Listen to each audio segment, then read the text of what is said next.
अस्सलामु अलैकुम वरहमतुल्लाहि वबरकातुहू। बिस्मिल्लाह वस्सलातु वस्सलाम अला रसूलिल्लाह व अला आलिहि व अस्हाबिहि अजमईन। मोहतरम सामिन किराम, आप सुन रहे हैं ईद उल अज़हा के अहकाम व मसाइल पार्ट नंबर 10।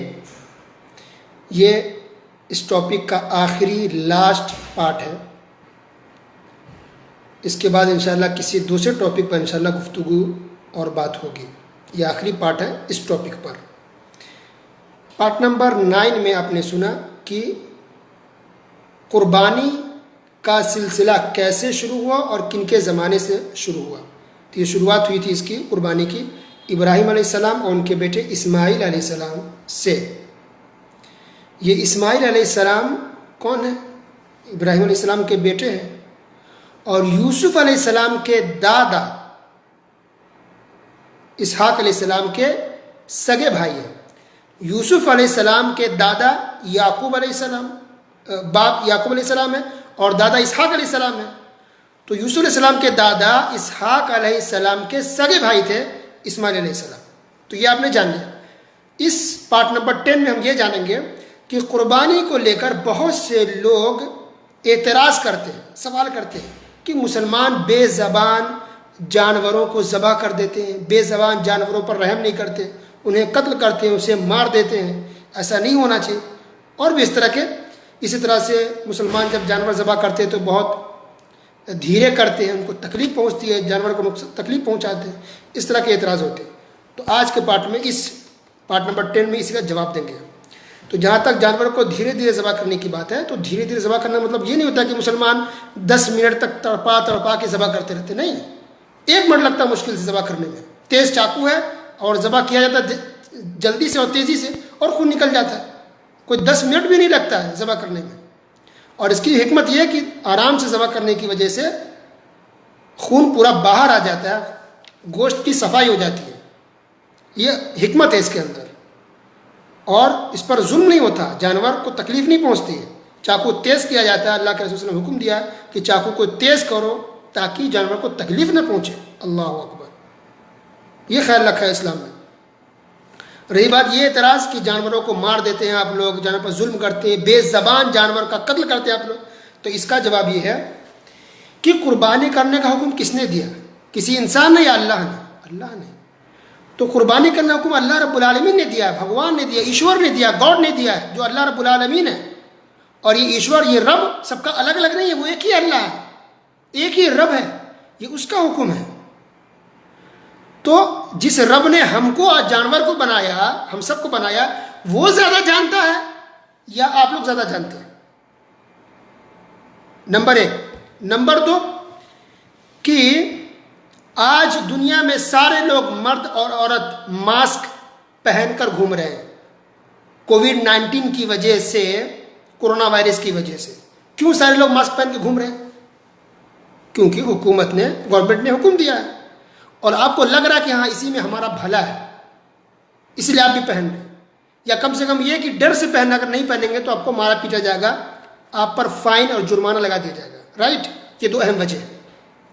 तो एक हुकूमत के बारे में आपको ये गुमान है कि उसने ये ऑर्डर दिया, इसके बाद इसमें हमारी भलाई है। कि अपने रब के बारे में, ईश्वर के बारे में, गॉड के बारे में इतना नहीं सोच सकते कि इसी में हमारी भलाई, इसमें हमारा फायदा है, इसलिए कुर्बानी करने का हुक्म दिया गया। एक इंसान पर, हुकूमत पर आपको भरोसा है और रब पर, अल्लाह पर, गॉड पर भरोसा नहीं है। और दूसरी बात कि रब से डर नहीं लगता, अल्लाह से डर नहीं लगता, हुकूमत से आपको डर लगता है। तीसरी बात यह है कि ये कुर्बानी जो हम करते हैं, जानवर ज़बह करते हैं, ये मेडिकल तौर पर, साइंस से भी प्रूफ हो चुका है कि जानवर का गोश्त खाना ये इंसान के बॉडी के लिए ज़रूरी भी है और मुफीद है। कम से कम अगर कोई इंसान, बहुत बड़ा बीमारी अगर किसी को नहीं हुई है, तो आमतौर पे इंसान की सेहत के लिए मुफीद है। अब पूछ ले किसी भी डॉक्टर से कि हमारे जिस्म के लिए गोश्त चाहिए, मछली चाहिए, हम खाते पीते हैं, इससे प्रोटीन मिलती है। तो अल्लाह ने हमारा जिस्म बनाया, अल्लाह को मालूम है इस जिस्म के लिए क्या चाहिए खाने के लिए, और ये नुकसानदेह नहीं है बल्कि मुफीद है। ये साइंस और मेडिकल से भी साबित है। तो ये धर्म, ये इस्लाम बनाया हुआ अल्लाह ताला का है, किसी इंसान के नहीं। इसलिए इस्लाम का कोई भी चीज़, कोई भी हुक्म इंसान के भी खिलाफ नहीं है, इंसानियत के खिलाफ नहीं है, या इसमें ज़र्रा बराबर भी किसी पर जुल्म नहीं है। बल्कि अल्लाह ने कुरान में ये कहा है कि संसार, ये धरती, ये दुनिया की चीज़ें अल्लाह ने कहा कि हमने तुम लोगों के लिए बनाया, यानी इंसानों के लिए बनाया। तो ये हवा, ये पानी, ये जानवर, ये सब्जी, ये खाना, ये पीना, ये ज़मीन, इस किसके लिए? ये सारी चीज़ों को अल्लाह ने हमारे लिए बनाया। तो अगर हमारे लिए जानवर बने हैं, हमारे फ़ायदे के लिए बने, तो अगर हम जानवर को हम नहीं खाएंगे तो कौन खाएगा? अगला पॉइंट ये है कि क्या कुर्बानी के अलावा और जानवर ज़बह नहीं होते? ईद उल अजहा में, बकरा ईद में लोग जानवर ज़बह करते हैं। इसके अलावा क्या दुनिया में लोग जानवर ज़बह नहीं करते? करते ना। कौन सा ऐसा मुल्क है जहां गोश्त की दुकान नहीं? बताइए। और कौन सा ऐसा दिन है जिस दिन जानवरों को ज़बह नहीं किया जाता है? बताइए। क्या पूरा साल कुर्बानी का दिन है? नहीं है। क्या दुकान सारी की सारी मुसलमानों की? नहीं। अक्सर दुकानें जहां गोश्त काट कर ज़बह करके बेचा जाता है वो गैर मुस्लिमों के, नॉन मुस्लिम की दुकान है। लोग उस पर एतराज़ क्यों नहीं करते कि रोज़ाना जानवरों की हत्या हो रही है, रोज़ाना जानवरों को मारा जा रहा है, रोज़ाना जानवरों को काटा जा रहा है, लोग उसको ज़बह करके काट के खा रहे हैं, लोग आखिर उस पर एतराज़ क्यों नहीं करते? दुनिया में किसी भी रेस्टोरेंट में चले जाएं, कुछ मुल्कों को छोड़कर, तो अक्सर रेस्टोरेंट के अंदर, मतम के अंदर, होटलों के अंदर हर तरह का गोश्त मिलता है। कुत्ता, बिल्ली, पता नहीं लोग क्या क्या जानवर लोग खाते हैं, खिंजीर, सूअर तक का गोश्त मिलता है। अब चले जाएं यूरोप के मुल्कों में, तो ये खिंजीर, ये कुत्ता, ये बिल्ली, क्या वो बेजुबान जानवर नहीं है? आखिर उसकी हत्या क्यों की जाती है? अगर आखिर उसको क्यों ज़बह किया जाता है? उसको लोग क्यों काट रहे हैं? लोग उस पर एतराज़ क्यों नहीं करते? इसी तरह खुद अगर इंडिया के अंदर देख ले, इंडिया के वाले ज़्यादा एतराज़ करते हैं जो हिंदू हैं, सब नहीं, कुछ हिंदू जो फसादी किस्म के हैं। तो उनके जानकारी के लिए बता दूं मैं कि इंडिया से जो बड़े जानवर के गोश्त, बैल का गोश्त हो या गाय का गोश्त, काव का गोश्त, जो इंडिया से पार्सल होता है गल्फ कंट्री में, अरब ममालिक में, इस्लामी मुल्कों में, गल्फ में जो गोश्त बेचा और भेजा जाता है, उस कंपनी के मालिक अक्सर नॉन मुस्लिम हिंदू है।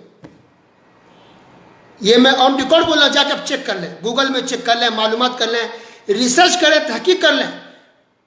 बाकी दुनिया में जो है ही, खुद इंडिया के अंदर जो लोग मुसलमानों को मारते हैं, जुल्म करते हैं, काटते हैं गाय गोश्त के नाम पर, या एतराज़ करते हैं, उनको मालूम होना चाहिए कि तुम्हारे खुद नॉन मुस्लिम हिंदुओं की, अक्सर कंपनियां हिंदुओं की है जो गोश्त बेचने वाली कंपनियां हैं, और दूसरे मुल्कों में बड़े का गोश्त भेजती है। चिकन छोड़ दें, दूसरे चिकन छोड़ दें, बड़े का, गाय का और बैल का गोश्त जो कंपनी भेजती है और बेचती है इंडिया के अंदर, वो कंपनियों के मालिक, उसके ऑनर नॉन मुस्लिम हिंदू हैं। जाके आप तहकीक कर लें। तो उस पर लोग एतराज़ क्यों नहीं करते? तो सीधी सी बात यह है कि एतराज़ करने वाले ऐसे लोग हैं जो लड़ाना चाहते हिंदू मुस्लिम में, जो मारपीट कराना चाहते, जो दंगा कराना चाहते हैं, बस। वरना खाते सब हैं। कुछ हिंदुओं को अगर छोड़ दें तो अक्सर हिंदू भी और अक्सर नॉन मुस्लिम गोश्त खाते हैं, मछली खाते हैं, गोश्त खाते हैं, चिकन खाते हैं। क्या चिकन जानवर नहीं है? क्या उसके अंदर जान नहीं? क्या उसके अंदर रूह नहीं? क्यों खाते चिकन? बड़े बड़े गोश्त, बड़े बड़े जानवरों के कबाब लोग खाते हैं गैर मुस्लिम, चाहे वो पुलिस वाले हों या आम पब्लिक हो, चाहे वो नेता हों, लीडर हों। जाके तहकीक कीजिए। ये लोगों को बताने के लिए बेवकूफ़ बनाते, वरना अंदर बैठ करके ये लोग, बड़े बड़े पुलिस वाले या बड़े बड़े नेता, कबाब खाते बड़े जानवरों के, पर हम उनको रोकने टोकने नहीं जाते। इसलिए जो लोग इस्लाम पर एतराज़ करते हैं, मुसलमानों को टारगेट करते हैं, उनको चाहिए कि पहले अपने दामन में झांक के देख लें, अपने गिरेबान में झांक के देख लें कि नॉन मुस्लिम ज़्यादा हैं जो बड़ों के जानवर ज़बह भी करते हैं और बेचते हैं और कमा रहे हैं। उनका परिवार, उनकी फैमिली, उनका कारोबार, उनका खाना पीना, उनकी रोजी रोटी इसी पर है, बड़े जानवरों को ज़बह करने पर है। अल्लाह अकबर। तो बहरहाल एतराज़ करने वाले कोई भी कर सकते हैं, लेकिन उनको चाहिए कि वो गौर करें, इंसाफ के साथ बोलें, जुल्म वाली बात ना बोलें।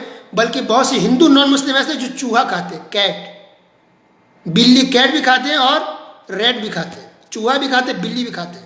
इंडिया के अंदर बहुत से नॉन मुस्लिम हिंदू ऐसे हैं जो चूहा खाते पकड़ करके। अल्लाह अकबर। कुछ मुल्कों में ऐसे जो सांप खाते हैं, सांप। कुछ लोग ऐसे हैं जो और भी खतरनाक ऐसे जानवर खाते हैं। लेकिन अल्हम्दुलिल्लाह मुसलमान ऐसे हैं जो हर जानवर को नहीं खाते, कुछ हलाल है, उसकी लिस्ट है, उसकी मीनू है, कुछ जानवरों को ही खाते हैं बस। अक्सर जानवर ये जो नुकसान पहुँचाने वाली चीज़ें हैं उसको नहीं खाते। आज के लिए बस इतना ही काफ़ी।